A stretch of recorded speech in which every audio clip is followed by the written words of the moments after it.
Global IT के YouTube channel में आप सभी का एक बार फिर से स्वागत है। आज जो हम लोग हमारी जो सीरीज चल रही थी फिटर ट्रेड के लिए आईटी फर्स्ट ईयर की, उसका पार्ट 42 सॉल्व करेंगे। ठीक है, ये जो मैं क्वेश्चन आपको सॉल्व कराऊंगा इसके पीडीएफ आप कहाँ से डाउनलोड करते हैं, तो उसके लिए यहाँ पे दिया हुआ है www.globaliti.org। इस वेबसाइट पर जा करके आप आज की पीडीएफ प्लस इसके पहले की पीडीएफ बिल्कुल आसानी से डाउनलोड कर सकते हैं। इस वेबसाइट को जब आप अपने फ़ोन में ओपन करेंगे तो आपके फ़ोन की स्क्रीन में कुछ इस टाइप से ओपन होगा ना, और राइट साइड ऊपर कॉर्नर में 3 लाइनें आपको दिखाई देगी। इन लाइनों पे आपको क्लिक करना है। क्लिक करेंगे तो हिंदी में कई सारे ऑप्शन दिखाई देंगे। उसमें एक ऑप्शन होगा कोर्स लिखा हुआ है, हिंदी में क्या लिखा होगा, कोर्स। आपको कोर्स पे क्लिक करना है। कोर्स पे क्लिक करेंगे फिर 3-4 ऑप्शन आ जाएंगे, जैसे कि इलेक्ट्रीशियन थ्योरी, फिटर थ्योरी, ठीक है, workshop calculation, employability skill, engineering drawing, मतलब इन सभी सब्जेक्ट की पीडीएफ है और वो यहाँ पे आपको दिखाई देने लगेंगे। तो आपको फिटर थ्योरी का पीडीएफ डाउनलोड करना है। फिटर थ्योरी पे क्लिक कर लेंगे। उसके बाद अंदर 2 ऑप्शन आएगा, fitter first year, fitter second year. आपको फर्स्ट ईयर का करना है, आप फर्स्ट ईयर पे क्लिक कर लेना, वहाँ नीचे स्लाइड करेंगे, आपको पीडीएफ सारे इकट्ठे मिल जाएंगे। ठीक है, बाकी वीडियो को अगर आपको देखना है, जो ये वीडियो मैं बना रहा हूँ कौन से 42 है, इसके पहले की 41 वीडियो देखनी है तो आपको यूट्यूब के प्लेलिस्ट में जाना पड़ेगा। यूट्यूब के ऊपर ऑप्शन था होम, उसके बगल में वीडियो, उसके बगल में प्लेलिस्ट होता है। प्लेलिस्ट पे क्लिक कीजिए, उसमें आपको फिटर फर्स्ट ईयर के नाम से मिल जाएगा प्लेलिस्ट, और उस पर क्लिक करेंगे आपको सारे क्वेश्चन बिल्कुल fitter first year important question के नाम से है ना, उसमें सारे क्वेश्चन आपको इकट्ठे मिल जाएंगे। तो वहाँ पर जाकर बिल्कुल आसानी से आप देख सकते हैं। चलिए हम लोग क्वेश्चन की तरफ चलते हैं। क्वेश्चन है डायल टेस्ट की रीडिंग किस हिस्से से प्राप्त करते हैं।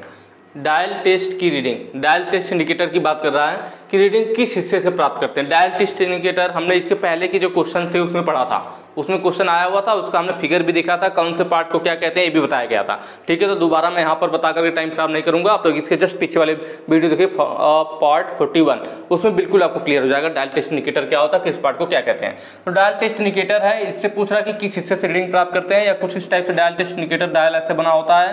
ठीक है, यहाँ पे इसके साइड में भी इसका एक क्लैंप होता है, जैसे बेजल क्लैंप बोलते हैं। क्या बोलते हैं, बेजल क्लैंप। इस वाले हिस्से को बेजल बोलते हैं। कौन सा बेजल, रोटेबल, क्योंकि ये रोटेट होता है, रोटेबल बेजल होता है। और यह जो होता है बेजल क्लैंप होता है, जिससे रोटेट करने के बाद उसको टाइट कर देते हैं जिससे कि वो फिर घूमे ना, बेजल क्लैंप होता है। बीच में यहाँ पे निडिल लगी होती है, यहाँ पे मार्किंग की गई होती है। क्या की गई होती है, डायल पर यहाँ पे गोलाई में निशान लगे होते हैं जिस पे रीडिंग पढ़ा जाता है, और यहाँ पे होता है एक बड़ी सी सुई और एक छोटा काउंटर भी यहाँ होता है, उस पर भी मार्किंग की गई होती है। ठीक है, तो इस तरह से हमारा होता है। और नीचे क्या होता है हमारा, इस पे स्टेम होता है, स्टेम के अंदर से हमारा आया होता है क्या, प्लंजर, और प्लंजर के आगे होता है हमारा एनविल। तो इस तरह से इस वाले हिस्से को क्या बोलते हैं, स्टेम बोलते हैं। इसके आगे जो प्लंजर बोला जाता है, और इसके आगे जो कॉर्नर पे है जो टच में होता है जो आपके, उसको एनविल बोलते हैं। ठीक है, तो यहाँ पे पूछा क्या था, डायल टेस्ट की रीडिंग किस हिस्से से प्राप्त की जाती है। ठीक है, स्टेम, तो देखिए स्टेम यहाँ पर है, इस पे रीडिंग नहीं दिखाएगा। और क्या है, एनविल, एनविल नीचे है, यह जॉब के संपर्क में चलेगा। सूचक, सूचक को पॉइंटर कहते हैं, सूचक को क्या बोलते हैं, पॉइंटर। और यहाँ पर देखिए जो सुई है, इसी को सूचक या पॉइंटर बोला जाता है, पॉइंटर। यह सुई जो है चलेगी तभी तो यहाँ पर जो मार्किंग पे हम रीडिंग को पढ़ेंगे, रीडिंग को देखेंगे, तो मतलब ये जो पॉइंटर है, जो सूचक है, यही घूमेगा तो हमें क्या करेगा, डायल टेस्ट इंडिकेटर में रीडिंग देगा।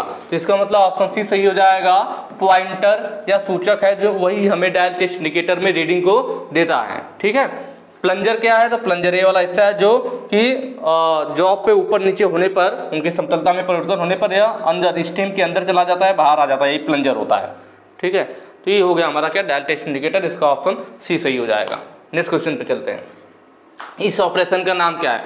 मैंने आपको अभी इसको भी पीछे वाले वीडियो में बताया था कि इसमें क्या होता है, स्क्रैपर। ऐसे देख रहे हैं ना, स्क्रैप कर रहे हैं किसी जॉब को, किसी जॉब को स्क्रैप करने के लिए, स्क्रैप करने का मतलब जब कोई जॉब में असमतलता पाई जाती है तो जहाँ पे उभरा हुआ स्थान होता है उसको हाथों के फोर्स द्वारा स्क्रैपिंग की जाती है। ठीक है, जहाँ जहाँ पे निशान होता है उभरा उभरा, वहाँ पर क्या करते हैं, स्क्रैपर के द्वारा खुरच करके उसको दूर करते हैं और जो जॉब को समतल बनाने की, फ्लैट बनाने की कोशिश करते हैं। तो यहाँ पे पूछा कि इस ऑपरेशन का नाम क्या है, तो स्क्रैपर आपको दिख रहा है, इसका मतलब यह स्क्रैपिंग की जा रही है। अगर फाइल होता है, यहाँ पे फाइल पकड़ कर घिसा जा रहा होता, फाइल बना होता, फाइल का फोटो इस टाइप से।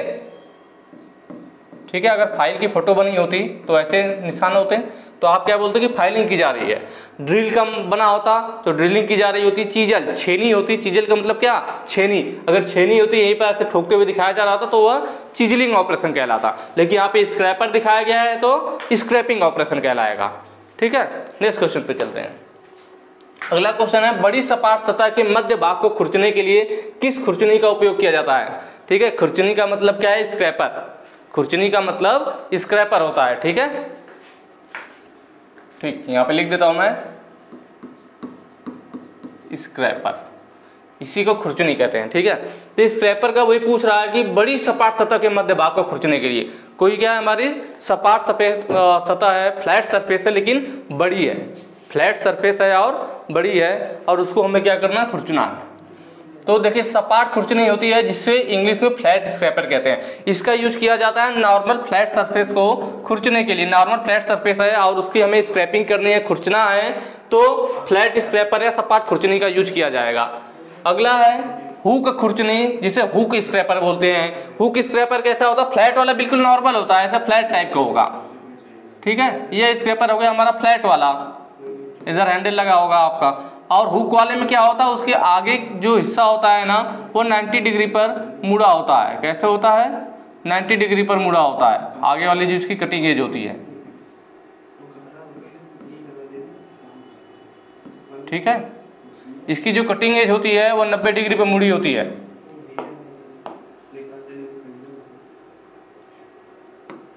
इस टाइप से कटिंग एज क्या होगा, नीचे की तरफ 90 डिग्री पे मुड़ा होगा, ऐसे आगे से, ऐसे 90 डिग्री पे आगे से मुड़ा हुआ होगा। तो ये जो फ्लैट सरफेस को हम आगे वाली कटिंग एज 90 डिग्री पे नीचे की तरफ मोड़ देते हैं तो वही क्या कहलाता है, हुक स्क्रैपर कहलाता है, हुक खुरचनी कहलाता है। इसका यूज कहाँ किया जाता है, देखिए जो फ्लैट स्क्रैपर होता है इससे हम ऐसे रगड़ करके, ऐसे ऐसे रगड़ करके क्या करते हैं, खुरुच करके स्क्रैपिंग करते हैं। तो कैसे धक्का देते हैं इसको आगे की तरफ, भाई स्क्रैपर से ऐसे करेंगे ना तो मतलब इसको हम पुश कर रहे हैं, स्क्रैपर को क्या कर रहे हैं, पुश कर रहे हैं, तब वो काम कर रहा है। इसलिए फ्लैट स्क्रैपर को पुश वाला स्क्रैपर भी बोलते हैं कि इससे हम पुश करते हैं। जबकि हुक स्क्रैपर में क्या होता है, आगे कटिंग एज होती है और उसे अपनी तरफ खींच करके, मान लीजिए कोई सरफेस है इसके बीच में उभरा हुआ भाग है तो इसको खुरचना है तो हुक वाले में आगे ऐसे मुड़ा हुआ होगा, ऐसे लगाएंगे और अपनी तरफ खींचेंगे। हुक है, हुक लगा हुआ ना उधर, वो वापस नहीं ढकेलेंगे, इसमें अपनी तरफ खींचेंगे। जबकि फ्लैट वाले में क्या कर रहे थे, आगे को ढकेल रहे थे तो पुश स्क्रैपर। अब क्या करेंगे, अपनी ओर खींचेंगे तो पुल स्क्रैपर। तो यहाँ पर क्या हो जाएगा, जो हुक वाला है इसे पुल वाला भी कहते हैं क्योंकि ये पुल स्क्रैपर होता है, इसमें अपनी तरफ खींचा जाता है। जैसे आप लोग जाते हैं मॉल वगैरह में, बड़ा कंफ्यूजन होता है, दरवाजे पे लिखा रहता है पुश पुल, तो 1 मिनट के लिए कोई कितनी भी इंग्लिश जानता है 1 मिनट के लिए थोड़ा सा सोचता है दिमाग में यार कि यहाँ पे धक्का देना है या खींचना है। पुश पुल वाले में ना तो वही चीज है यहाँ पर भी कि जो आगे को ढकेलेंगे तो वह पुश कर रहे हैं, ढकेल रहे हैं तो पुश वाला हो जाएगा, अपनी तरफ खींचेंगे तो हुक वाला होता है तो उसे पुल वाला बोलते हैं। ठीक है, इसका यूज कब करते हैं, जब कोई ज्यादा बड़ी सरफेस हो, कोई बड़ी सरफेस हो और उसके बीच में कहीं पे कोई उभरा हुआ स्थान हो, तो वहां पर हमें फ्लैट स्क्रैपर चलाने में दिक्कत आती है। तो ऐसे जगहों पे हुक स्क्रैपर यूज करते हैं, जो उभरा हुआ स्थान होता है मध्य भाग में हुक स्क्रैपर लगाते हैं और अपनी तरफ खींच लेते हैं, पुल करते हैं और स्क्रैपिंग हो जाती है। तो वही पूछा भी था, बड़ी सपाट सफेद बड़ी सरफेस पर मध्य भाग को खुरचने के लिए किसका यूज किया जाएगा, हुक स्क्रैपर का। त्रिभुज खुरचनी क्या होती है, ट्रायंगुलर स्क्रैपर, इसमें 3 कटिंग एज होती है, वह ट्रायंगुलर त्रिभुज टाइप की बनी होती है, 3 कटिंग एज होती है। ठीक है, और इसका यूज किया जाता है छोटे छिद्रों की स्क्रैपिंग करने के लिए, छोटे होल की स्क्रैपिंग करने के लिए, छिद्र कहिए या होल कहिए, या जो होल बना होता है ना, होल के किनारे क्या होंगे, कहीं पे होल बना हुआ तो किनारों पे तेज धार होगा, तो उस धार को खत्म करने को डीबरिंग बोलते हैं। क्या बोलते हैं, डीबरिंग। तो छोटे छोटे छिद्रों की चाहे आपको स्क्रैपिंग करनी हो या उनका डीबरिंग करना हो, क्या करना है, उनके ऊपर जो एज है उसको डीबरिंग करना हो कि एज नुकीला न रहे तो उसको डीबरिंग बोला जाता है। तो ये काम करने के लिए ट्रायंगुलर या फिर त्रिभुज खुरचनी का यूज करते हैं। बुल नोज खुरचनी, बुल का मतलब होता है ना बैल के, बुल मतलब सांड की तरह या बैल की तरह। ठीक है, तो यह जो खुरचनी होता है, जो स्क्रैपर होता है, इसके आगे की कटिंग एज, जैसे बैल की या कह लीजिए सांड की जो आगे की उसका नाक खुला हुआ होता है ना, तो उसी टाइप से इसकी एज भी होती है इस स्क्रैपर की, ऐसे, इसीलिए इसका नाम बुल नोज स्क्रैपर पड़ गया। ये हमारा जो होता है बड़ी दिख रहे हैं आगे को गोलाई टाइप में, तो ये हाफ राउंड स्क्रैपर की तरह भी यूज होता है। इसका यूज किया जाता है बड़ी बियरिंगों में ऑयल पॉकेट बनाने के लिए। कोई बड़ी बियरिंग गोलाई में होती है ना, तो बड़ी बियरिंग ऐसे गोलाई में होता है, उसमें ऑयल पॉकेट बनाना होता है, मतलब ऑयल के लिए जगह बनानी होती है, तो उसके लिए यूज किया जाता है बुल नोज स्क्रैपर। ठीक है, तो यहाँ पे आपका स्क्रैपर देखिए, यहाँ हमें फायदा हो रहा है, इसलिए मैं कहता हूँ थोड़ा सा भाई टाइम लगता है, ये चीज़ मानता हूँ मैं, लेकिन इसमें आपका क्या होता है, अब आपने यहाँ पे स्क्रैपर का एक क्वेश्चन देखा, ठीक है, ऐसे क्या होता मैं आंसर बता के आगे निकल लेता, एक क्वेश्चन सिर्फ आप जान पाते। अब आपने देखा मैंने चारों क्वेश्चन के बारे में बताया और उनका यूज भी बताया। अब इससे क्या फायदा हुआ कि आपका एक नहीं, ये लगभग आधा चैप्टर ही आपका यहाँ पे तैयार हो गया। अब वो कोई भी क्वेश्चन पूछ ले स्क्रैपर से घुमा फिरा के आप तुरंत जवाब दोगे, तो ये फायदा है यहाँ पे। आपको लग रहा होगा कि आप 10 क्वेश्चन सॉल्व कर रहे हो, लेकिन रियलिटी में आप 40 कर रहे हो। कहते हैं ना गुप्त उष्मा की तरह, आपको पता नहीं चल रहा, लेकिन आप 40 क्वेश्चन तैयार कर ले रहे हो। आपको लग रहा है कि यार मैंने तो 10 ही क्वेश्चन पढ़ा, आधे घंटे लग गए, लेकिन आपने 10 क्वेश्चन नहीं पढ़ा, आपने 40 क्वेश्चन तैयार किया, 50 क्वेश्चन तैयार किया। ठीक है, नेक्स्ट क्वेश्चन है, इस यंत्र का नाम क्या है। देखिए यहाँ पे दिखाया गया है, देखने में कैसा दिख रहा है, माइक्रोमीटर की तरह दिख रहा है, आउटसाइड माइक्रोमीटर की तरह, लेकिन हम इसे आउटसाइड माइक्रोमीटर नहीं कहेंगे। क्यों नहीं कहेंगे, क्योंकि देखिए यहाँ पे दिखाया गया कि यह कोई थ्रेड है, यह किसी जॉब का, यहाँ पे देखिए दिखाया गया कि ये थ्रेड कटी हुई है जॉब का, ये जॉब है, इस पे थ्रेड कटी हुई है, और इसके जो है दोनों साइड कटिंग एज, मतलब इसके जो एनविल है वो इस टाइप से है, इस थ्रेड के अंदर ऐसे गए हुए हैं, और इधर इस टाइप से बना हुआ है, और ऐसे इसका है। ठीक है, मतलब एक साइड जो है इसके, इस साइड एनुअल वाली साइड में वह ऐसे बना हुआ है,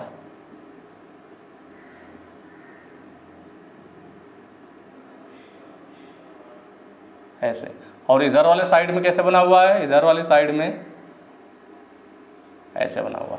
तो इस टाइप से दोनों के आगे इनके एनुअल चेंज होते रहते हैं, मतलब थ्रेड की प्रोफाइल के हिसाब से एनुअल को चेंज भी किया जा सकता है। मेट्रिक थ्रेड भी थ्रेड, अलग अलग थ्रेड आती है, तो जिस थ्रेड को हमें नापना उस हिसाब से हम इसके एनुअल को क्या कर सकते हैं, चेंज कर सकते हैं।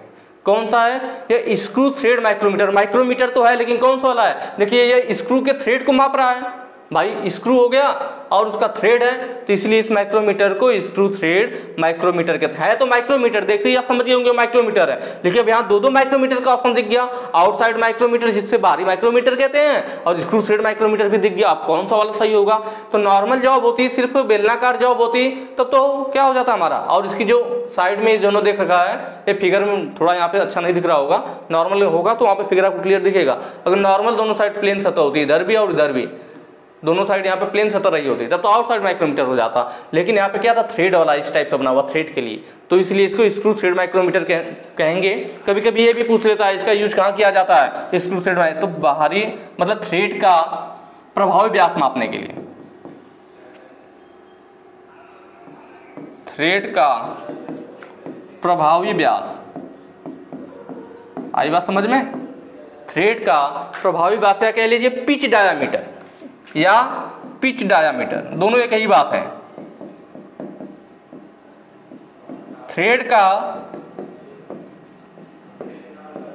का पिच डायामीटर या थ्रेड का प्रभावी व्यास, दोनों एक ही बात है। ठीक है, तो कई बार ये पूछ लेता है कि थ्रेड का प्रभावी व्यास मापने के लिए किसका यूज किया जाता है, तब आप स्क्रू थ्रेड माइक्रोमीटर मारोगे। या पूछ लेगा स्क्रू थ्रेड माइक्रोमीटर का यूज कहाँ किया जाता है, तो ऑप्शन आपको देखना पड़ेगा, थ्रेड का प्रभावी व्यास दिया हो या थ्रेड का डायामीटर, पिच डायामीटर, सॉरी।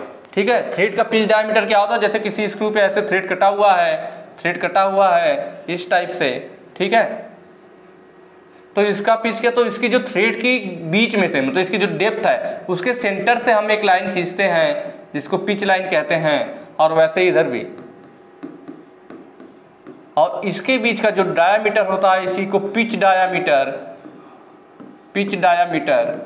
या फिर प्रभावी व्यास बोला जाता है, प्रभावी व्यास।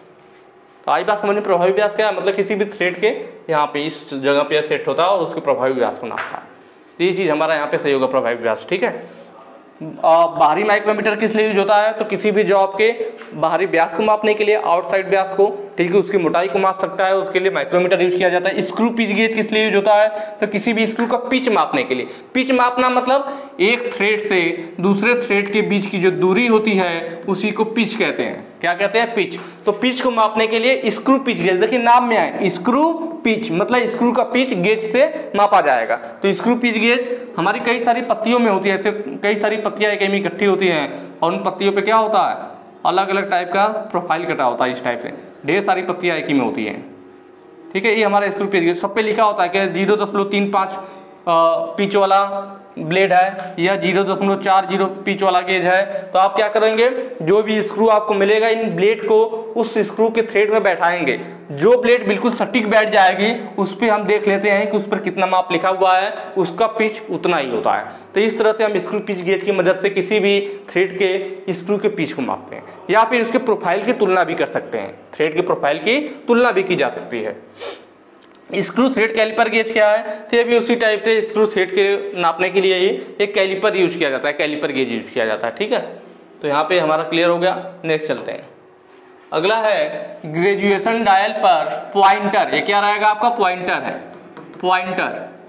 पॉइंटर के द्वारा आकार में छोटा बदलाव को मैग्नीफाई के लिए कौन से उपकरण का यूज किया जाता है। कि ग्रेजुएशन डायल पर कोई डायल है इस तरह से और वो ग्रेजुएट की गई है, ग्रेजुएट का मतलब निशान बनाया गया, उसमें मार्किंग की गई है, कोई डायल है। ठीक है, कह रहा किसी डायल पर पॉइंटर के द्वारा, मतलब इसमें पॉइंटर भी लगा हुआ है, मतलब एक सुई भी लगी हुई है। ठीक है, पॉइंटर के द्वारा आकार में छोटा बदलाव को मैग्नीफाई के लिए, मतलब कहीं पर छोटा था, किसी भी जॉब के आकार में थोड़ा सा परिवर्तन होता है और वह उसको यहाँ पर बड़ा करके दिखाए। किसी भी जॉब के आकार में उसके कहीं पर भी थोड़ा भी परिवर्तन हो तो उस थोड़े से छोटे से आकार के परिवर्तन को इस डायल पर इस सूचक के द्वारा, पॉइंटर के द्वारा मैग्नीफाई करके, मतलब उसे बड़ा करके दिखाए, ताकि हमें दिख जाए कि अच्छा यहाँ पे दिक्कत आ रही है, जो हमारी नॉर्मल आंखों से नहीं दिखाई देती है। ठीक है, तो कौन सा उपकरण यूज किया जाता है। देखिए यह कैसा बन गया, तो यह लगभग कैसा बन गया। अभी आपको याद होगा कि हमने ऐसे बात किया था, क्या था, इस टाइप से था, स्टेम था, प्लंजर था, ये था।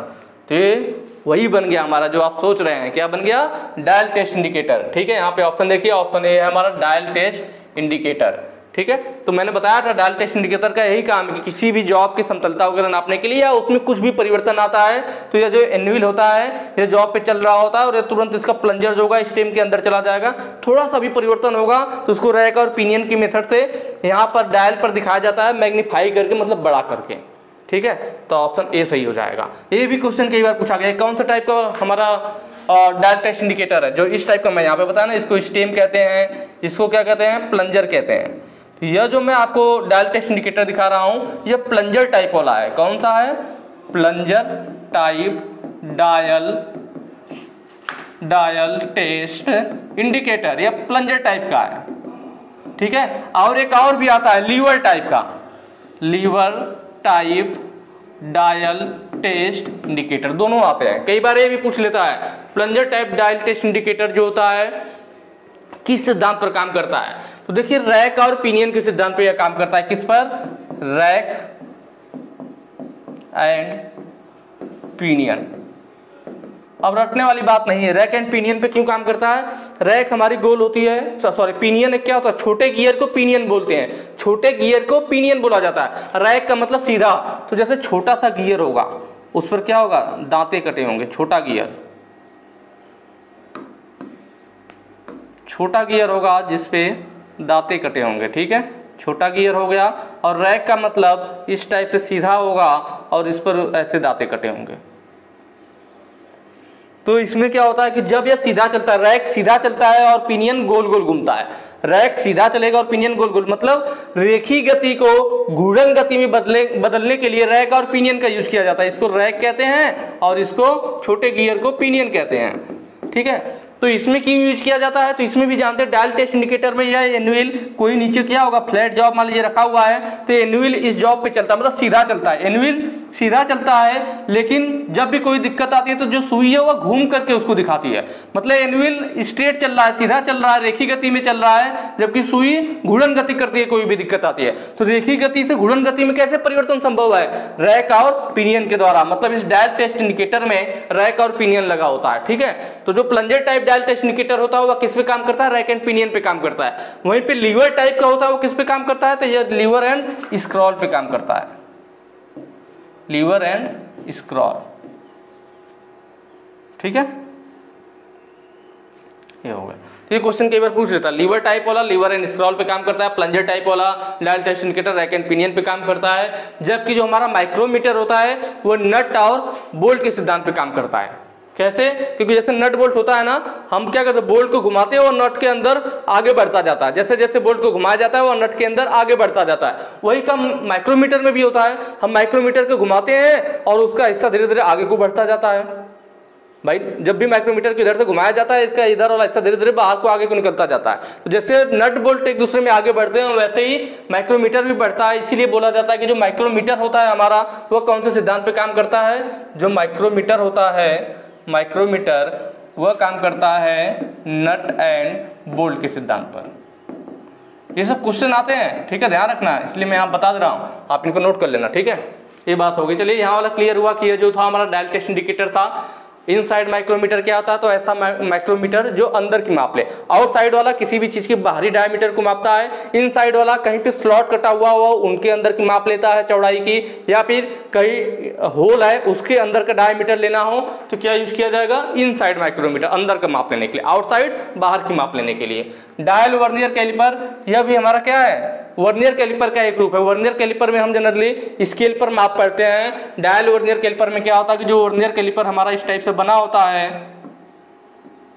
ठीक है, वर्नियर कैलिपर होता है ना, ऐसे जबड़े होते हैं दोनों साइड, तो इस ऐसे वर्नियर कैलिपर होता है, स्केल होता है, इसमें ऊपर भी ऐसे बना होता है, इधर को ऐसे बना होता है। यहाँ पे क्या लगा दिया जाता है? गोल सा डायल लगा दिया जाता है। डायल में होता है पॉइंटर और ये मार्किंग की गई होती है।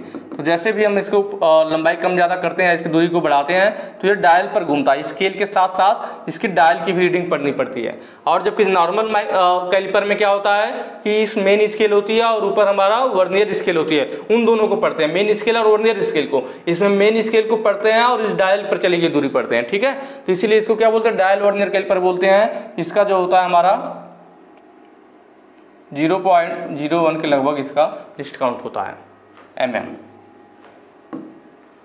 वर्नियर माइक्रोमीटर, देखिए जो नॉर्मल माइक्रोमीटर होता है, ठीक है, उसका जो लिस्ट काउंट होता है 0.01 mm होता है, मतलब इतनी शुद्धता में वो माप दे सकता है। लेकिन वर्नियर माइक्रोमीटर में क्या होता है कि इसमें 10 लाइन और वर्नियर की खींच दी जाती है। वर्नियर माइक्रोमीटर में नॉर्मल माइक्रोमीटर की अपेक्षा 10 लाइन सीधी खींच दी जाती है। उस लाइनों को वर्नियर लाइन कहते हैं और इसकी शुद्धता इस नॉर्मल माइक्रोमीटर से बढ़ जाती है, इस नॉर्मल से बढ़ जाती है। जो हमारा नॉर्मल माइक्रोमीटर है इसका 0.01 mm होता है, जबकि वर्नियर माइक्रोमीटर का 0.001 mm लिस्ट काउंट होती है। मतलब इतनी शुद्धता तक ये आपको माप सकता है। वर्नियर माइक्रोमीटर का उसकी अपेक्षा 10 गुना शुद्ध, अधिक शुद्ध माप दे सकता है, ठीक है। ये चीज हो गया हमारा। नेक्स्ट चलते हैं।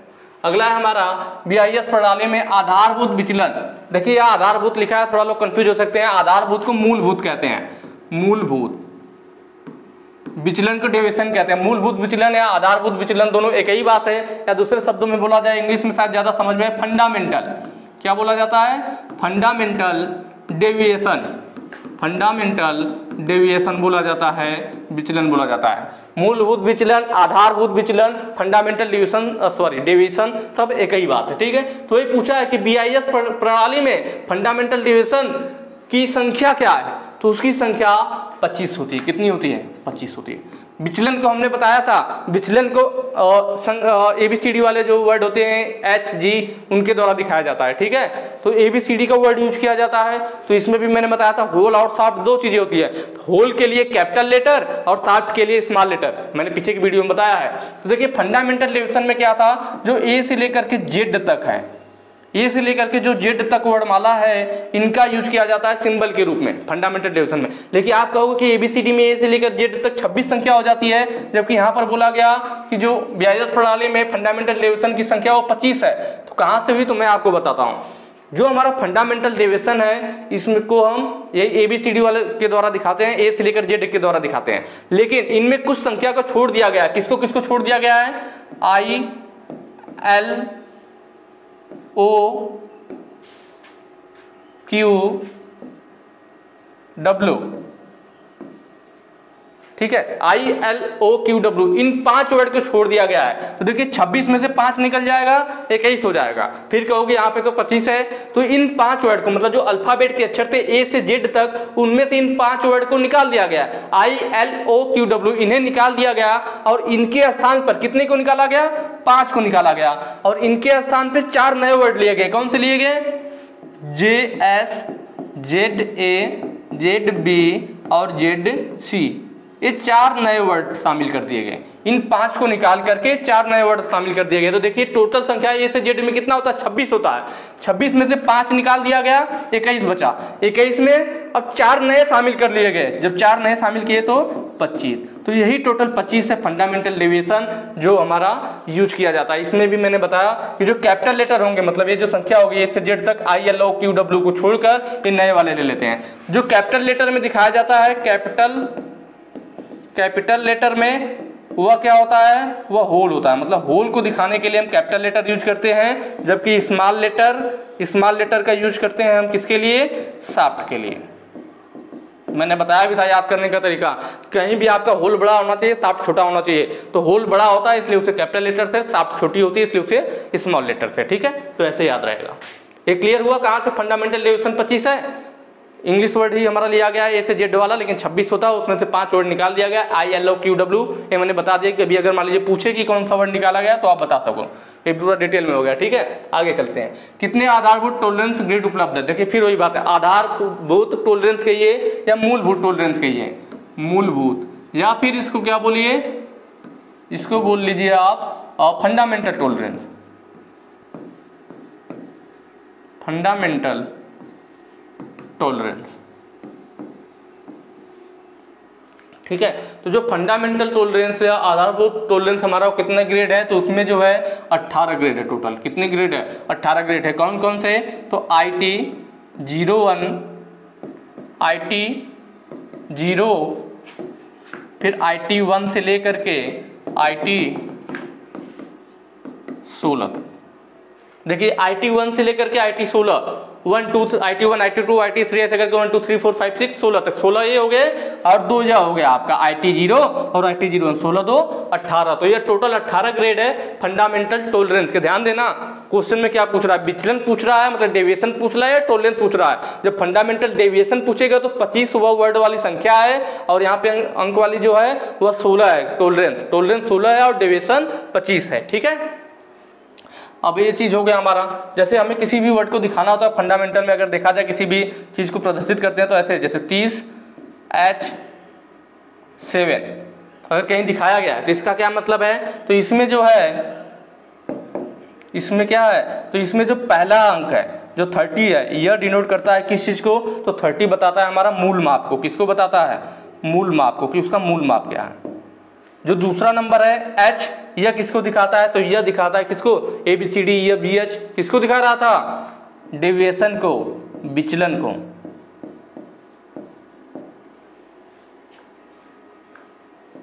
किसको दिखाता है, विचलन को। और जो लास्ट में आ रहा है 7 किसको दिखाता है, तो यह जो 7 है हमारा, यह ग्रेड ऑफ टॉलरेंस की ग्रेड को दिखाता है। किसको दिखाता है, ग्रेड ऑफ टॉलरेंस में है ना भाई, IT 1 से लेकर के IT 16 तक, तो यह 7वां नंबर वाला टॉलरेंस है।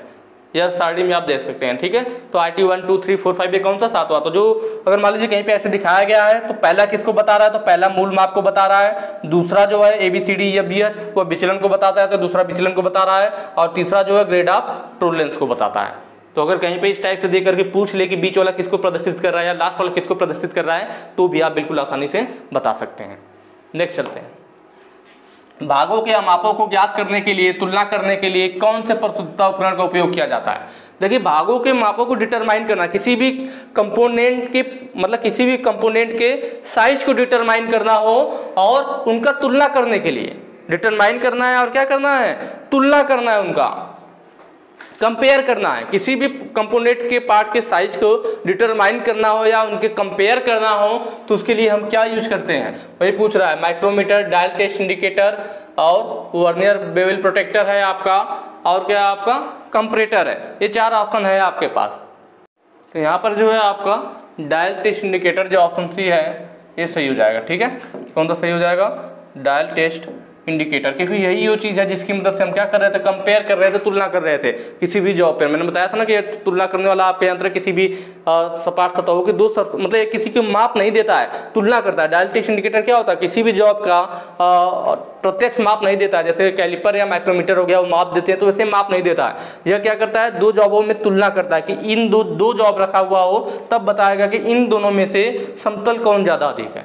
भाई जिस पे ज़्यादा उसके डायल में जिस पे ज़्यादा वेरिएशन आएगा वो ज़्यादा खुरदरापन होगा, जिनमें कम वेरिएशन आएगा वो कम खुरदरापन होगा। मतलब दो जॉबों पे वह चल करके तुलना करके ये बता सकता है कि इन दोनों में से कम जो है कौन सा कम खुरदरापन है या कौन सा ज़्यादा खुरदरापन है। तो ये कंपेयर करने वाला इंस्ट्रूमेंट होता है, ठीक है।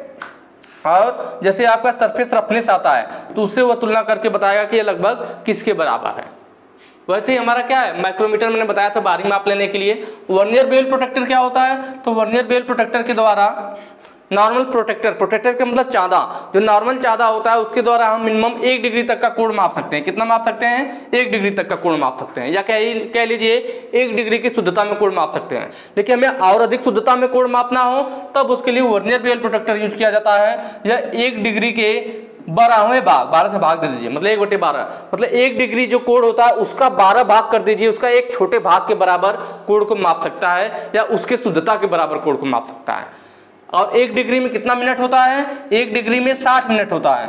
1 डिग्री में हमने 12 भाग किया तो 1 डिग्री 60 मिनट के बराबर है, तो इसमें भी 12 भाग कर दीजिए, 12 × 5 = 60, मतलब 5 मिनट। तो मतलब आप कह सकते हैं इसके बराबर होगा 5 मिनट, ठीक है।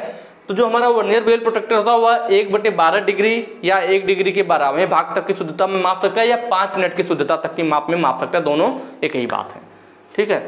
उसके बाद कंपरेटर है। कंपरेटर भी हमारा क्या होता है, यह भी तुलना करने वाला ये यंत्र है। और यह हमारा लंबाई, किसी भी स्टैंडर्ड लंबाई होती है और कोई नॉर्मल जॉब की लंबाई होती है, उनका कंपेयर करके बताता है कि किसका क्या लंबाई है, ठीक है। ये एग्जैक्ट माप नहीं देता है। जैसे हमारा हो गया क्या, स्लिप गेज। स्लिप गेज का आपका फिक्स होता है भाई कि उसका क्या माप है। स्लिप गेज स्टैंडर्ड गेज है, ठीक है। तो कोई स्टैंडर्ड चीज हो, कोई मानक चीज हो, उसकी लंबाई और नॉर्मल जॉब की लंबाई का तुलना करता है। जैसे कि स्लिप गेज हो गया, स्लिप गेज हो जाएगा, और जो हमारा वर्क जॉब होगा उन दोनों की तुलना करके बताया जा सकता है कि किसकी क्या लंबाई है उस टाइप से, ठीक है। तो उसमें हम क्या यूज करते हैं, कंपरेटर यूज करते हैं।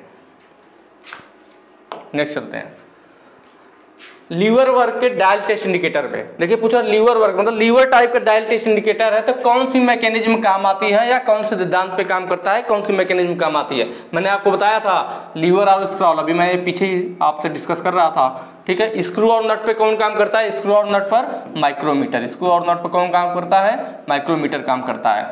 रैक और पिनियन पे कौन काम करता है, तो डायल टेस्ट इंडिकेटर ही काम करता है, लेकिन कौन सा वाला, प्लंजर टाइप वाला, plunger type dial test indicator, ठीक है। और लीवर टाइप वाला लीवर और स्क्रॉल पे काम करेगा। वर्म और वर्म व्हील होता है आपके चारे वाली मशीन में यूज किया जाता है, वर्म एंड वर्म व्हील, ठीक है। तो वह अलग चीज हो गया, समझ में आया होगा। नेक्स्ट चलते हैं, थोक उत्पादन में कौन सा कंपरेटर प्रयुक्त होता है। थोक उत्पादन का मतलब मास प्रोडक्शन, जहां पे अधिक संख्या में उत्पादन करना हो, प्रोडक्शन करना हो, ठीक है। थोक उत्पादन को क्या बोलते हैं, मास प्रोडक्शन बोलते हैं। मास प्रोडक्शन का मतलब जहां अधिक संख्या में हमें उत्पादन करना हो, मास प्रोडक्शन। तो वहां पे पूछ रहा कौन सा कंपरेटर प्रयुक्त करते हैं। कंपरेटर क्या चीज होता है, अभी मैंने बताया। कंपरेटर हमारे अलग अलग टाइप के, ऑप्टिकल, न्यूमेटिक, इलेक्ट्रॉनिक्स, मैकेनिकल, ये अलग अलग टाइप के हमारे कंपरेटर है। मैकेनिकल वगैरह में क्या होता है कि जो हमारे कंपरेटर होते हैं वो डायरेक्ट जॉब के संपर्क में आते हैं। मैकेनिकल में क्या होगा, जो हमारे कंपरेटर होंगे वो डायरेक्ट जॉब के संपर्क में आएंगे, फिर वो हमें उसके बारे में बताएंगे।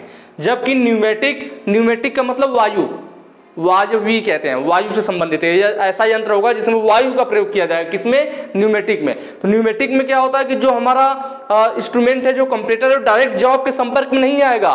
उस कंपरेटर कह लीजिए, उस कंपरेटर और जॉब के बीच में वायु रहेगी, क्योंकि न्यूमेटिक वाला वायु वाला है। तो मैकेनिकल में कंपरेटर हमारा डायरेक्ट जॉब के संपर्क में आ रहा था, जबकि न्यूमेटिक में जॉब और कंपरेटर के बीच में वायु रहेगी, तो वायु संपर्क में आएगा। मतलब हमारा कंपरेटर और जॉब डायरेक्ट संपर्क में नहीं आते हैं, उनके बीच में वायु रहता है, वही न्यूमेटिक कहलाता है। और इसी का यूज किया जाता है किस लिए, मास प्रोडक्शन में न्यूमेटिक वाला ही यूज किया जाता है, क्योंकि इसमें हमें डायरेक्ट दोनों को संपर्क में नहीं ले आना है। मास प्रोडक्शन, ऑप्शन बी हमारा सही हो जाएगा। न्यूमेटिक कंपरेटर ही हमारा क्या होता है, मास प्रोडक्शन के लिए होता है, ठीक है।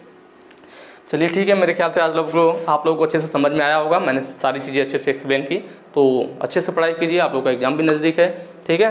बाकी मिलेंगे हम लोग नेक्स्ट वीडियो में। अगर वीडियो अच्छी लगी हो तो ज़्यादा से ज़्यादा शेयर कीजिएगा। Thank you.